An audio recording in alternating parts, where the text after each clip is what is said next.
You said you haven't been to Houston many times, Tucker No, Wetmore? I have not. You came for Star Party. You were here a couple weeks ago for Cook-Off. Didn't you play one of the Cook-Off tents, the Cotton Club? I did. Do you remember that one? Yeah, I did. That was fun. How sick was that tent? It was sick. It was badass. Was that your first Cook-Off experience? It was. Awesome. Did you get to walk around or experience it, or you just kind of played and that was it? Well, I was sick, like deathly ill. Oh man. I mean, I started feeling better. Like the day before I had to go, but I ended up sending my bus off without me, like the day before, the 2 days before, something like that. Just because go. I was like, go. Like I'm hoping that I can make it, but I was like running a fever for a couple days and like shaking, but I finally they shot me up with like an IV and I felt a little better. So I flew down there. Cook-off crud. Yeah. That's what we call it. What's that? It's called cook-off crud. Okay. It's like where you just feel like, ugh, something's wrong. At what point does an artist make a decision like I am too sick to continue? For me, when I can't get off the couch. You know, like, if I can get up and move around, I'm doing it. But will you go all the way up until day of show? Like if I can do it, I can do it. Pretty much, yeah. Okay. And that's what we did for that cookout.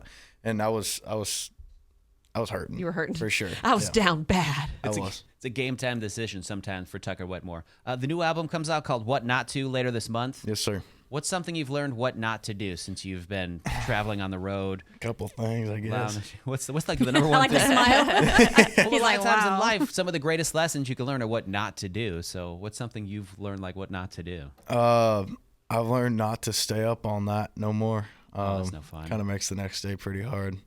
And you follow through with that? Learning it's one thing. Sometimes, Following through is a whole different game. Sometimes. Okay. I try to get more sleep these days, but it doesn't really work out that way.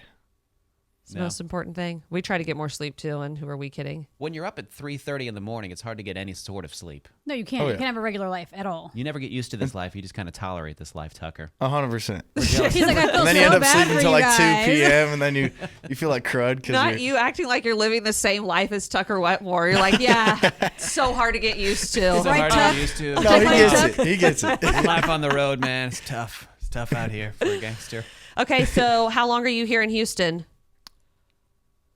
I think I leave tomorrow. Okay. What's today? Friday? Today's Friday. Yes. Friday, yeah. Yes, Yeah, I it leave is. tomorrow. I go Okay. to Oregon. So you've got a little bit. Are you planning on doing anything while you're here in Houston?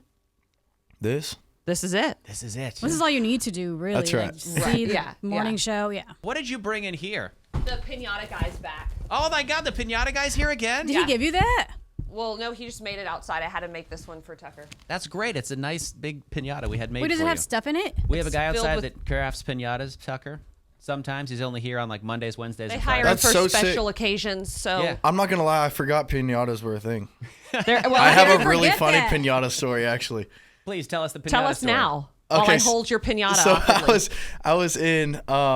I was in Mexico for Crash My Playa. Okay. And there was this after party after one of the shows, and we ended up going, and it was a crazy night. I'm not going to explain the whole thing, but Don't need the to. last You time I can tell saw a by his look on his pinata, face. a little person was sitting there smacking it for probably 24 and a half minutes. You know, it was a long time trying to break this What? pinata, and it was wild. That's because they don't mess around with the pinatas in Mexico are built with some. They're like That's cement. right. Yeah, For real. like you're That's not right. getting through a Mexican pinata. 100%. Well, this is like I think this guy's from. He's Mexican American. Yeah. I think It's I not think as he's thick. from Louisiana. I think is what he was saying. So Okay. He it's knows what he's it's doing. not a Mexican Well, thank pinata, you. but it's a pinata nonetheless. There you go. Thank you. Welcome to Houston. Here's a pinata for you.